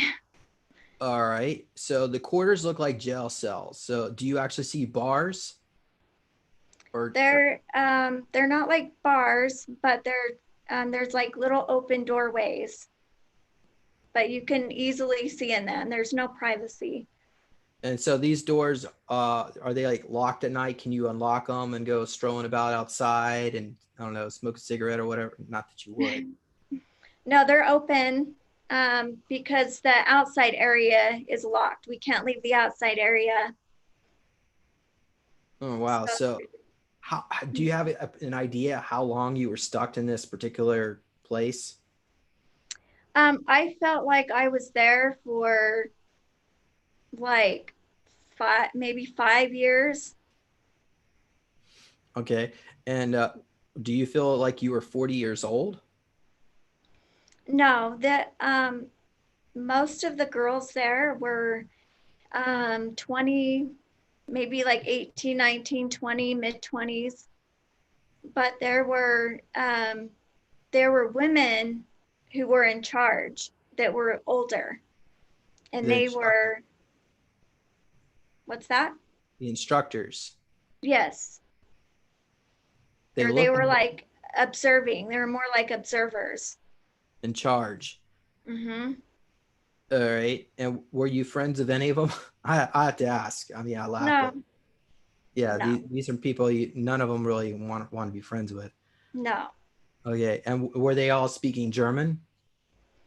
Yeah, they weren't, there isn't, yeah, they were speaking a language that like I could understand it, but it wasn't English. Okay. And okay, so everybody's wearing the same outfits. What do the outfits look like? Oh, I know you said the black suit for this pool, but what about when you weren't swimming? When we weren't swimming, we all had, it was like, um, they were just like very plain, like ugly, um, like scrubs, I guess I could best compare them to. Like brownish color. Oh, wow. Okay. And you guess they gave you little flip flops, sandals or Yeah. something? For some reason, shoes, it seemed to be like this like popular like commodity to have. I don't know why, but we seem to be able to um, have like our shoes could be different. Oh, different. Yeah. Different people, different. Yeah. Okay. Yeah. All right. So, all right, let's move on here. So, they're watching you. The instructors are watching you. It's so now we're at a free swim period, Mm-hmm. which takes place a little bit each day. There are about 20 people in the pool, or at least in the area around the pool, including guards and inmates. Uh, so now, so now you see another girl in the pool. She's holding a little baby who's 6 months old, and she asks you if you want to hold her. Of course, so then she says it's your baby. Um, you are reluctant. Why don't you explain what's going on here? You're reluctant. Um, I was reluctant about holding the baby because I felt like it was kind of like a mockery or something, like they were trying to taunt me with this baby, because it was mine, and they knew that I wasn't, that I couldn't have this child, that it was taken from me. So it's almost like they were teasing me. Okay, sorry they did that to you. Um, Yeah. Okay, so all right, and so this your handlers there watching you to make sure, I guess, you don't become too. I guess they don't want you to become emotionally attached. That's the key. no, but they like to psychologically mess with you. All right, you're now playing. So I guess you do start playing with the baby, and the baby smiles for a few minutes, and then they take the baby away from you. Um, but it's not her purpose for being here. It was the only chance she could get. What's that? Um, I guess that the baby that was there, that I was able to hold her because I never get to see her. So it Oh, was like my opportunity, even though I knew that they were doing it to like psychologically mess with me, I still wanted to hold the baby. oh, okay. One of the hand. Okay, so they take the baby away Mm-hmm. through a hospital door, and then you have to do some training in the water. So you wear this wetsuit kind of material, Yeah. and you say you had dreams of dying many times. Yeah, I have these reoccurring dreams where I have to hold my breath underwater for as long as I can, and then I die. And I have these dreams often, reoccurring dreams. And So they have the regeneration tank technology. So if you die, they just throw you back in there.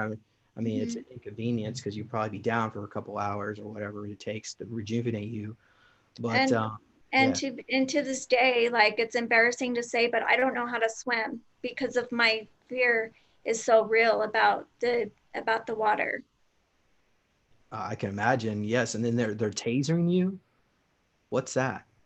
So they do the testing where they're making you hold your breath underwater. It's like a training, and if you don't meet the timing goal, then then you're punished with some kind of like electrical taser. So you're tortured basically. Okay, so then yeah, so that's why people here they don't seem to like each other. You don't have any friends. Everyone there's to protect themselves. So you all pass this particular test. Now you're leaving the pool. You take your suit off in the shower area. Of course, there's no privacy. You're wearing your resting clothes, which look short and not too attractive. Was that the brown jumpsuits? Yeah, Okay. yeah. So now what is this? The room? Deborah's the last one in your swimming pool. Okay. She is on the bottom. I'm on like the bunk. I sleep on the bottom bunk. Her roommate. Okay. So her roommate has brown curly hair, shoulder length, and her name is Amber. All right. Amber, she doesn't recognize her and her civilian. Oh, okay. So you don't know Amber here on planet Earth. No. Okay. Okay. There is a little microphone each cell which they listen. So you're aware they're listening. I'm Mm-hmm. assuming. So then you try using emotional telepathy, and you're on Amber, and you're picking up. Why don't you explain this? So What is she? she felt bad that she had watched my baby being taken away from me because she knew that it was a prank. Um, and but all of the girls there, they've all had, experiences like this. So there was a little bit of some kind of empathy because we're all kind of having to go through the similar experiences.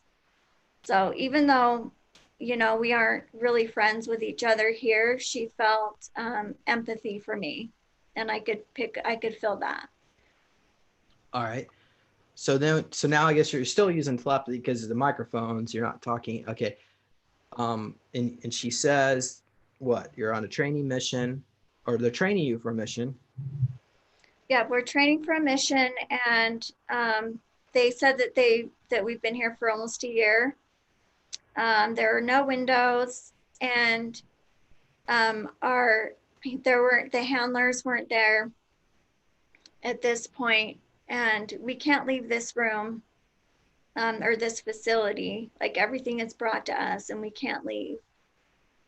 And so you ask where you are. She says, duh, we're on Mars. Yeah, like, She seems kind of butch, a more emasculated. yeah, she definitely. She's probably one of these lesbians. Anyway, not judging. She can be whatever she needs to be. So she says she's part of Project Starlight. What's that? Starlight. I don't know. That's just what she said. All right. So then you tell her I don't know if you tell her you ask her what happened to people from planet Earth, because you didn't want to tell her that planet Earth's still around because you don't want to because everybody's told that planet Earth was destroyed, and we don't. If she finds out, they'll just brainwash her or punish her. So you don't. So you're just asking these questions about planet Earth. It's like, what? Duh! Everybody, Earth is destroyed. Like, yeah, like everybody knows that, so it's not like I could bring it up or they would think I was crazy. But I mean, she was getting irritated. So she's on the bunk bed above you, and she turns her. Now she actually gets up and looks at you like, why are you asking me all these questions? Yeah, yeah.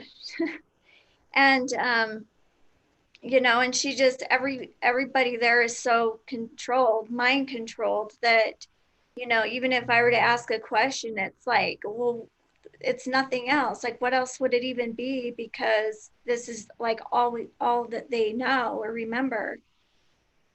Yeah, so that's when you asked about Nakwaffen, which is the Dark Fleet. So what if this is a Dark Fleet base, and what does she say? Well, she just says, like, it's like, what else would it be? It's, obviously. Yeah. What else? Um, Okay, and then you asked what happened to the baby, and she said they do the same thing with the other babies. Do you know what that is? they just cycle them and through and put them in more training programs. And they're not really at that point, they're not our babies. I mean, they're taken, and, somebody else owns them at that point.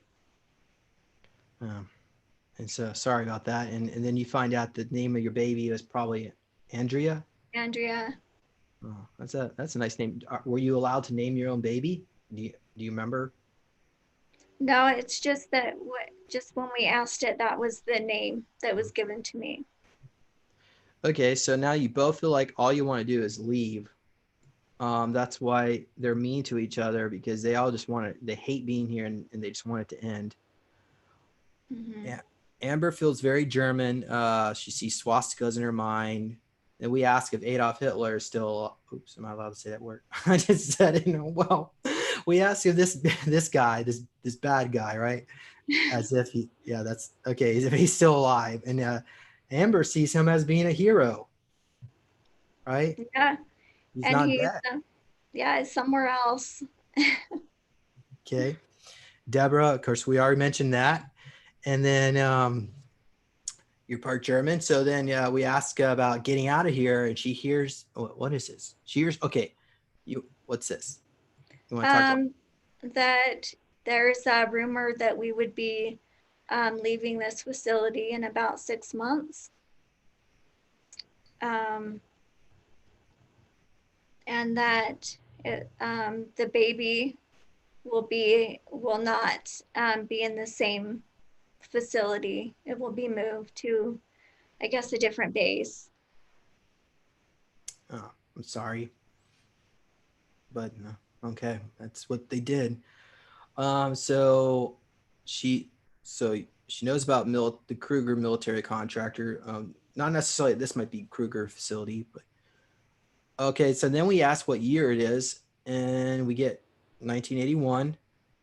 So there's obviously definitely some time travel going on here. But Yeah, which is odd because I was born in 1981.